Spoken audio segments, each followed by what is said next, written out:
인도, 방글라데시, 파키스탄, 스리랑카, 네팔, 남아시아 5개 국가에 파송된 선교사님 선교대회가 개최되었습니다. 집회 설교 강사로 청함을 받아서 제가 다녀왔는데요. 이 남아시아 지역에서 선교를 감당하시는 선교사님들 그리고 사모님들이 공황장애, 우울증에 시달리고요.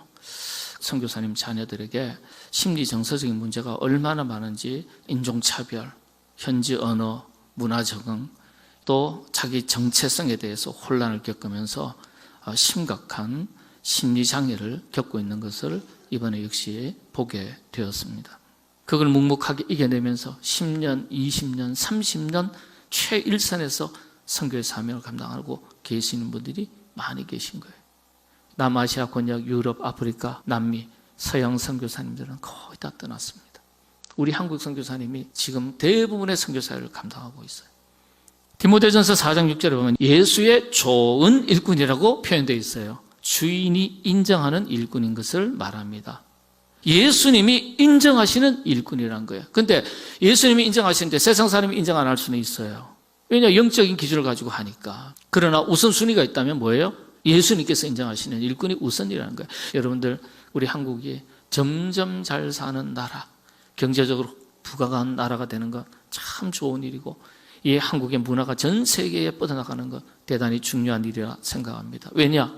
그 힘을 가지고 복음의 사명을, 선교의 사명을 감당할 수 있기 때문에 우리가 못 살면, 우리의 호주머니가 비어 있으면 돕고 싶어도 도울 수가 없는 것입니다. 땅끝까지 이르러 복음의 사명을 잘 감당하라 하신 주님의 말씀을 기억하고 우리가 전도와 선교, 영혼을 살리고 사람을 남기는 일에 여러분들 항상 기도해 주시고 마음과 뜻을 모아주시면 감사하겠습니다. 한글을 학교 정규 과목으로 가르치는 나라가 47개국에 이를 정도로 대한민국은 세계 국가가 되었습니다. K반도체, K휴대폰에서 K드라마, K푸드를 거쳐 K언어, 한글까지 가히 코리아 열풍입니다. 지구촌의 코리아 붐을 타고 K기독교도 아시아, 아프리카, 중동 등 이방 선교의 리더가 되고 있습니다. 우리에게 복음을 전해준 서구 선진국들에서 기독교가 쇠퇴, 선교사가 격감하면서 K선교사들이 복음을 땅끝까지 전파하는 주역이 된 것입니다. 메신저 뉴스 첫 순서는 고향 삼성교회 김영수 목사님에 이어서 부상서교회 날치 목사님, 광주알림교회 김현주 목사님입니다. 과거에 우리 민족은요, 이 자유가 없었어요. 계속 억눌리고 짓밟히고 지배받는 억압의 삶을 우리가 살아왔고, 복음의 빛이 없었기 때문에 우리의 실존 자체가 자유가 없는 삶이었다는 거예요. 그래서 초기에 성경을 번역할 때 이 자유를 제대로 번역을 못했습니다. 진리를 알지니 진리가 너희를 자유롭게 하리라. 진리를 알지니 진리가 너희를 놓아주리라. 이렇게 번역을 했어요. 그런데 이러한 포로된 역사 가운데 복음이 들어옴으로 말미암아 그 복음 안에서 우리가 자유를 마음껏 누리면서 살아가고 있다는 것입니다. 6.25 전쟁 때 자유를 지켜내기 위해서 가장 앞서 싸웠던 지휘관들, 우리 믿음의 선진들이에요. 낙동강 전선, 이게 무너지면 대구가 함락되고 부산은 불보듯 뻔한 거죠. 그 다부동 전투, 거기서 목숨 걸고 싸워서 승리한 분이 누굽니까? 백선엽 장군이에요. 이분이 신실한 크리스찬입니다. 장로님이에요. 여러분, 귀신 잡는 해병, 그 별명을 얻게 된 해병대 사령관이 있습니다. 김성은 장군. 이분도 신실한 크리스찬이에요. 여러분, 우리나라 군종 제도를 만든 분이 있어요. 그분이 6.25 전쟁 때 해군의 지휘관인 손원일 제독이었습니다. 이분은 목사님 아들이에요. 갈라디아서 5장 1절 말씀을 보시면은 그리스도께서 우리를 자유롭게 하려고 자유를 주셨으니 그러므로 굳건하게 서서 다시는 종의 멍에를 매지 말라. 76년 전에 이 땅의 자유를 수호하기 위해서 피 흘렸던 수많은 믿음의 선진들과 순국 선열들의 그 희생과 헌신에 감사하며 우리에게 주어진 이 자유를 우리가 지켜야 될 줄 믿습니다. 광주 전남 지역 소아 응급 환자를 홀로 감당하고 있는 유일의 소아외과 전문의가 우리 교회 집사님이시에요. 그러니까 애가 갑자기 밤에 어디 다쳤어. 팔이 부러졌어. 수술을 해야 될 거잖아요. 그러면 그 밤에는 병원이 다 문을 닫았잖아요. 그러면 그 수술을 할 수 있는 의사는 광주 전남지에 딱 한 명 있는 거예요. 우리 교회 집사님이. 밤에 응급 상황이 생겨요. 밤에 가서 수술해야 돼요. 오늘 주일이잖아요. 주일에 응급 상황이 생겨요. 그 의사 선생님 한 명밖에 없어. 콜 받으면 가야 돼요. 1년에 300에서 400명의 소아 환자를 수술하느라 주말도 쉬지 못하고 밤에 잠도 못 자고 수술을 합니다.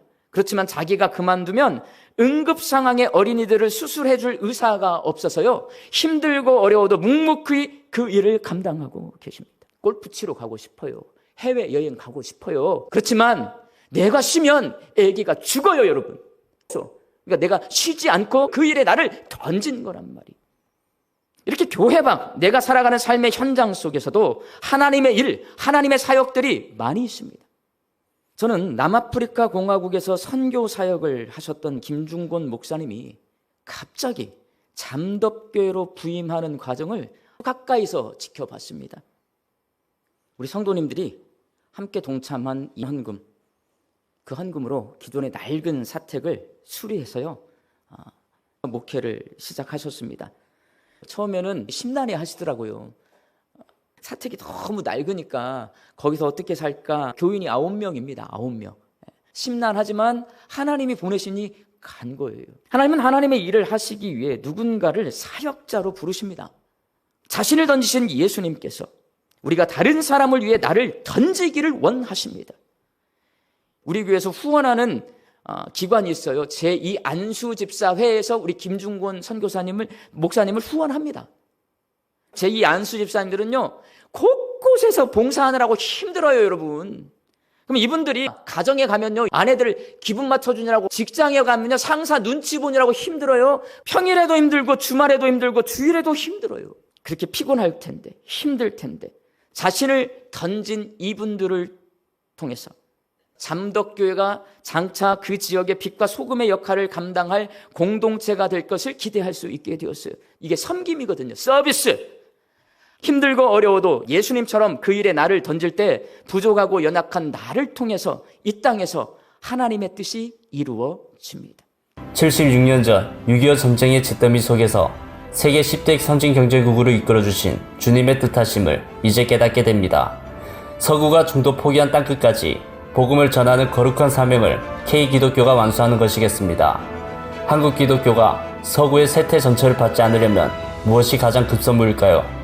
주님의 명령을 차질 없이 실천하기 위해서는 성도의 가장 기본인 개인 기도부터 훈련하고 재무장하는 것이겠습니다. 메신저 뉴스 두 번째는 경주남부교회 김상주 목사님, 울산오개교회 김병무 목사님, 서울동안교회 김영주 목사님으로 이어집니다. 여러분, 고난이 여러분 가운데 있습니까? 그렇다면 기도하십시오. 질병이 찾아왔습니까? 사랑하는 자녀 가운데 질병으로 호통하는 자녀가 있습니까?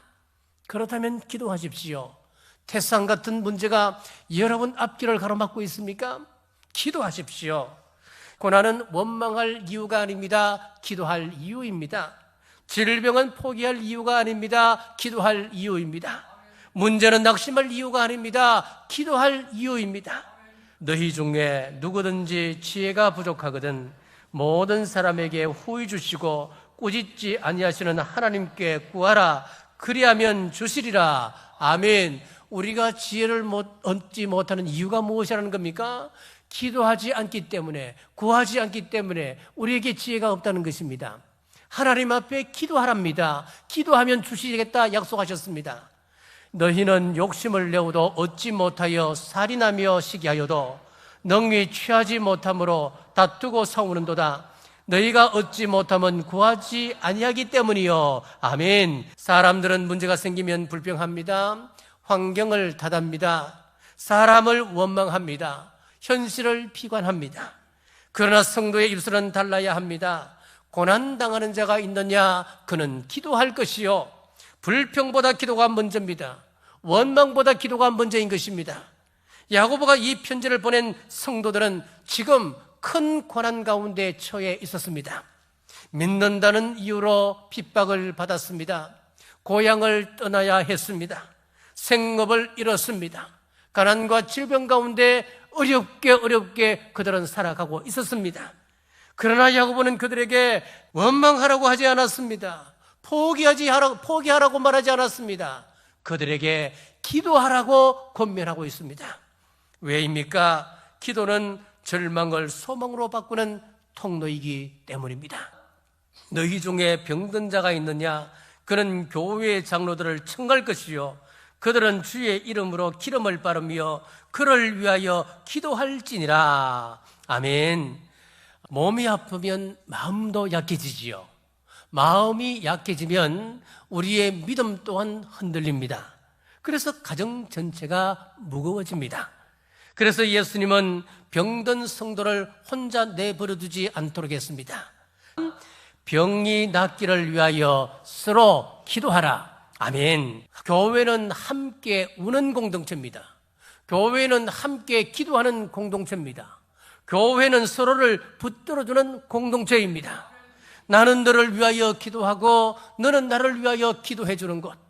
목회자는 성도를 위하여 기도하고 성도들은 목회자를 위하여 기도해 주는 것. 이것이 하나님께서 세우신 교회의 아름다운 모습입니다. 출애굽기 15장 26절 하반절 같이 읽습니다. 나는 너희를 치료하는 여호와임이니라. 아멘. 우리 하나님은 살아계셔서 우리의 기도를 듣고 계십니다. 지금 또 역사하시고 치료하고 계시는 분이 우리 하나님이십니다. 우리가 문제 해결하지 못하는 큰 문제일지라도 우리 하나님은 그 문제 가운데 거하시고 그 문제를 해결해 주시는 분이십니다.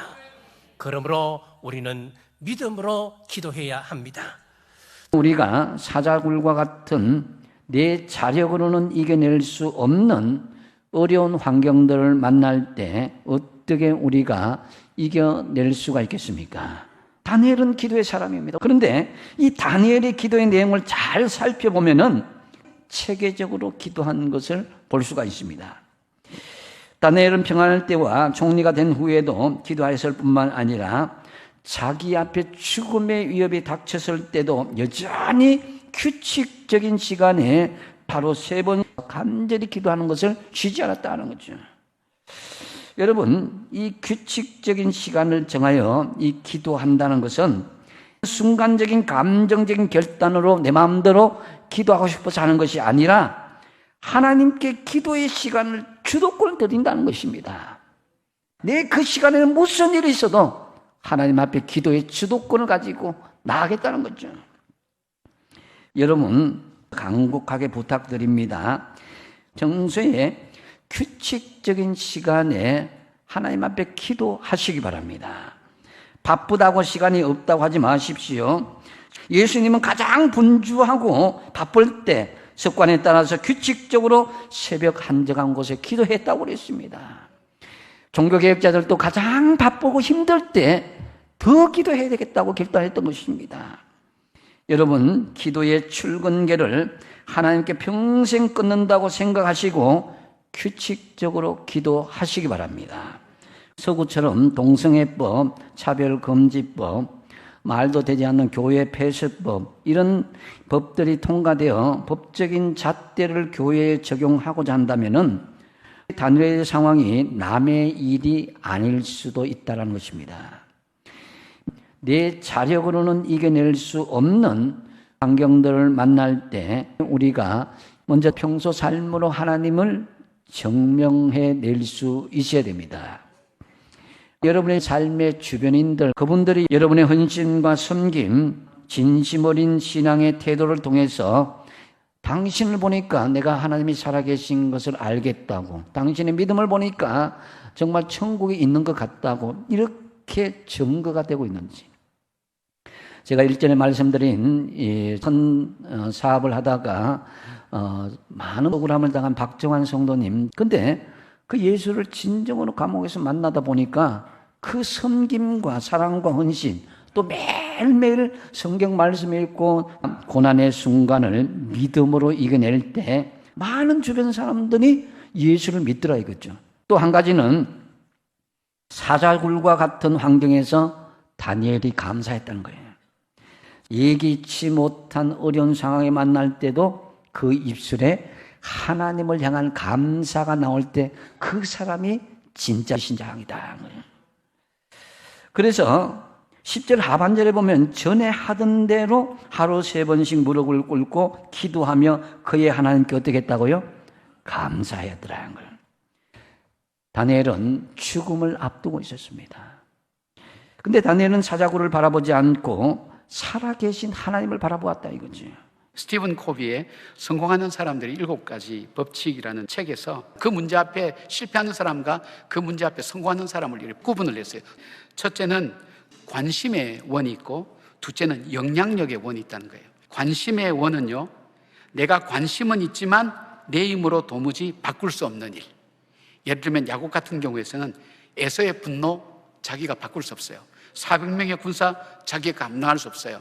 이것은 관심의 원에 속하는 거예요. 그러나 영향력의 원인은 당장 내 힘으로 통제하고 바꿀 수 있는 영역을 이야기합니다. 쉽게 말하면 나의 태도를 바꾸는 거예요. 실패하는 사람은 관심의 원만 쳐다보고 불안해하고 두려워하다가 에너지만 낭비합니다. 반면에 성공하는 사람은 현실을 내려놓고 당장에 내가 할 수 있는 영향력의 원에 집중합니다. 야곱은 처음에 가축을 2대로 나누고 장기를 부린 것은 에서의 마음을 제어해 보려고 했지만은 야곱의 통제 영역 밖이었어요. 그러나 그가 이내 자기가 할 수 있는 영향력의 영역인 기도로 나아갑니다.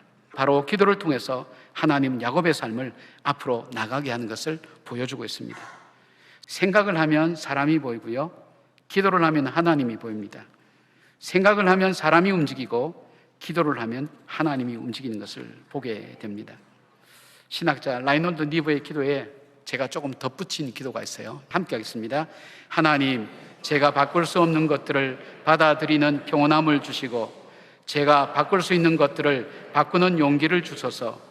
그리고 나에게 닥쳐온 이 문제가 내가 바꿀 수 있는 것인지 아니면 바꿀 수 없는 것인지를 분별하는 지혜를 허락하소서. 그래서 포기해야 할 것을 끝까지 붙들지 않게 하시고 반드시 할 수 있는 것을 포기하지 않는 믿음을 주소서. 이 문제 가운데 하나님께서 반드시 도우신다고 약속했습니다. 그 하나님 그 언약을 지키시는 분이라는 것을 굳게 믿고 기도의 자리에 나가십시오. 지금 당장 시작하십시오. K기독교는 흡사 야곱처럼 형에서 대신 새 장자가 되는 것이 주님의 뜻이라고 믿는다면 주님의 성취가 이뤄질 때까지 어떤 난관을 겪더라도 K기독교가 이 험난한 시대 최후의 보루이라는 사명감으로 마침내 성취하게 해주실 것으로 믿습니다. 메신저 뉴스 마무리는 남양주 별야동안교회 나영희 목사님, 부산대강교회 조성일 목사님, 대전제일교회 김철일 목사님을 연결합니다. 이기기를 다투는 자마다 모든 일에 절제하나니. 믿음의 경주에서 이기기 위한 가장 중요한 것은 절제라는 거예요. 20세기 최고의 첼리스트로 불리는 파블로 카잘스라는 음악가가 있습니다. 이 카잘스라는 분은 세계대전의 포화 속에서 한동안 연주를 중단했다가 전쟁이 끝난 후 1950년에 다시 연주를 시작하게 되었다고 하는데요. 그 후로 96세의 생을 마칠 때까지 불꽃 같은 삶을 살며 음악 활동을 했습니다. 그는 그 당시 95세의 노년에도 매일 6시간씩 첼로 연습을 이어가고 있는 것으로 유명했다고 합니다. 그래서 기자가 물었다고 해요. 선생님은 이미 세계 최고의 첼리스트이신데 그 연세에 아직도 하루에 6시간씩 그렇게 연습하실 이유가 있으십니까? 그때 카잘스는 왜냐하면 지금도 내 자신의 연주 실력이 조금씩 발전하고 있다고 생각하기 때문입니다 라고 대답했다고 해요. 카잘스는 최고의 연주자였습니다. 하지만 정상의 자리에서 이 정도면 됐다라고 멈추지 않고 더 나은 연주의 발전을 꿈꾸며 안주하고 싶은 유혹, 게으름의 유혹, 이것을 절제하며 6시간 동안 훈련을 계속해 나갔던 것이에요. 바울은 자신의 사랑하는 제자이며 동료인 디모데에게 말년에 이렇게 편지했습니다. 나는 선한 싸움을 싸우고 나의 달려갈 길을 마치고 믿음을 지켰으니 이제 후로는 나를 위하여 의의 면류관이 예비되었으므로 주 곧 의로우신 재판장이 그날에 내게 주실 것이며 내게만 아니라 주의 나타나심을 사모하는 모든 자에게도니라. 하나님과 함께 영원히 시들지 않은 영광의 자리에서 천군 천사의 환영 나팔과 환호를 받게 되며 서는 그 자리가 우리의 목표입니다. 그리고 이 비전을 위해서 구체적인 절제의 삶을 결단하고 실천하고 말씀과 기도로 훈련하고 믿음의 실력을 늘리고 그래서 마침내 놀라운 영적 상급의 기쁨을 누리는 우리 모두가 되기를 바랍니다. 종교개혁자 루터가 죄의 본질에 대해서 이렇게 얘기하죠. 사람은 어떤 존재인가? 죄인인데 죄인은 자기 자신을 향해서 굽어져 있는 사람이라는 거죠. 어떤 소의 뿔은 쫙 자라야 되는데 굽어가지고 안쪽으로 자라는 뿔, 내성각이죠. 그래서 안쪽으로 굽어가지고 자라서 눈을 찌르고 볼을 찔러가지고 자기 뿔 때문에 결국 뭐 죽을 수밖에 없는 거예요. 근데 소가 그걸 스스로 잘라낼 수가 없거든요. 주인이 잘라줘야 한단 말입니다. 우리 안에 죄라고 하는 내성각이 있어요. 나를 향해 굽어있는 그 생각이 끊임없이 나를 괴롭히고 죽이는 겁니다. 하나님의 말씀의 외초리를 기쁘게 받아서 나를 해치는 그 뿔이 꺾여야 그래야 내가 살아요. 우리가 유튜브에서 뭔가 영상 하나 검색해서 보면 그 다음에 계속 연관되는 게 비슷하지 않습니까? 그 유튜브 알고리즘은 우리로 하여금 유튜브 영상에 계속해서 매여있게 만드는 거죠. 더 많이 시청하게 만들고 그 성향이 더 굳어지게 만드는 것이죠. 이처럼 죄의 알고리즘이 저와 여러분 안에 작동하고 있다는 겁니다. 심지어는 하나님의 말씀마저도 내 구미에 맞는 것만 찾아서 듣는 거죠. 하나님의 66권의 말씀 가운데 내가 좋아하는 구절 몇 구절만 뽑아서 그것만 내 입에 넣는 사람 치고 복 받는 사람은 없습니다. 루터의 말을 하나 더 인용하자면 그리스도의 나라는 보는 나라가 아니라 듣는 나라다라는 것입니다. 성 베드로 성당에 가보신 분은 아시겠지만 그 화려함에 압도당하잖아요. 하나님의 영광이 이곳에 가득하구나. 그런 착각이 드는 거죠. 눈으로 보는 것으로 인해서 영적 실상을 알지 못하는 거예요. 눈에 보이는 그게 사실은 가짜 진단서인데 말이에요. 내 안에는 지금 영적으로 병들었어요. 근데 가짜 진단서는 매우 건강함이라고 돼 있단 말이죠. 그것 때문에 속는 거예요. 하나님의 말씀의 외초리를 받으려고 하지 않는 거죠. 하나님의 말씀의 외초리를 기쁘게 받고 순종하는 사람이 바로 하나님 나라 백성이라는 거예요. 나태주 시인이, 나태주 집사님이 있죠. 근데 그분이 유명한 풀꽃이라는 시를 진 것을 우리가 알고 있습니다. 이렇게 돼 있죠. 자세히 보아야 예쁘다. 오래 보아야 사랑스럽다. 너도 그렇다. 43년 교단 생활을 하면서 개구장이들한테 배운 인생 철학이라고 얘기했어요. 나태주 집사님은 그래서 시에는 항상 영혼을 울리는 마지막 한 문장이 있어야 되는데 이 풀꽃에서 하나님이 주신 한 문장이 있다. 그게 뭐냐면 너도 그렇다 하는 부분이라는 것입니다. 이 나태주 집사님이 간증하면서 한 말이에요. 너도 그렇다. 아무리 진리가 지천에 깔려 있으면 뭐 하겠습니까? 나한테 적용되지 않는데, 그렇죠? 근데 너도 그렇다. 흘려보면, 피상적으로 보면 그렇게 사랑스럽지 않을 수 있다. 그런데 자세히 뜯어보면, 그러면 너도 참 괜찮은 사람이다. 그런 마음, 그 마음이 바로 사랑의 마음이고 이렇게 말하고 있는 것이었어요. 관계가 힘들지 않은 사람이 어디에 있습니까? 심지어는 선교사님들도 관계가 힘들답니다. 선교사 중도 탈락률이라는 게 있어요. 근데 이 중도 탈락률 1위가 뭐냐? 동료 선교사 간의 갈등이라는 것입니다. 이분들이 산 넘고 물 건너서 문화권이 다른 곳으로, 언어가 다른 곳으로 가서 자기를 희생하기로 작정할 때 뭐가 부족했겠습니까? 그런데요, 사람 관계가 힘들대요. 사람 관계가. 그래서 부동의 1위예요. 근데 여러분, 왜 그 올바른 사람들이 다툼을 일으키고 분열을 일으킬까요? 그렇죠. 문제가 어디에 있어요? 여러분, 참 중요한 거는요, 교회가 교회됐다고 하는 거는 다른 거를 의미하는 게 아니에요. 예수님이 머리가 되어 계시다. 예수님이 그 모든 것들을 관장하시는 분이시다. 우리가 다 같이 이렇게 있지만 그럼에도 불구하고 이들을 각각 배치하신 분이 하나님이시다라고 하는 것을 붙잡을 때만 이게 비로소 문제가 해결되기 시작하는 거예요. 우리가 다 알잖아요. 우리가 뭐 사랑하라는 말을 모르는 사람이 어디 있어요? 다 답을 우리는 다 알고 있거든요. 근데 문제는 어디에 있어요? 부부가 서로 노력하는 것은, 그러나 그걸 노력한다고 해서 다 되는 것은 아니에요. 먼저 내가 아무리 노력해도 할 수 없는 부분이 있다는 것을 인정하는 거예요. 내가 내 힘으로 할 수가 없어요. 그래서 나는 안 됩니다, 나는 한계가 있습니다 라고 고백을 했는데, 그 다음에 나온 게 뭐라고요? 내 힘은 안 되지만 당신은 가능하십니다. 더 큰 힘, 나보다 더 위대한 힘, 지금도 하늘에서 나를 위하여 기도하고 계신 그분이 나의 하나님이시면서 당신의 하나님이기도 합니다. 이거 고백하는 거예요. 이거. 그렇죠. 나를 하나님이 그렇게 불러주셨다면 당신도 그렇게 불러주신 거다. 나를 그렇게 봐주신 그 하나님의 은혜를 나도 이제는 당신에게 적용하겠습니다. 그렇죠? 아홉 목사님들의 말씀 전체를 들으실 수 있도록 전부 링크해 두었습니다. 아직 메신저 뉴스 구독을 누르지 않은 시청자님이 계시면 지금 구독과 좋아요, 알림 설정 같이 부탁드립니다. 다음 주까지 안녕히 계십시오. 메신저 뉴스 김성욱입니다.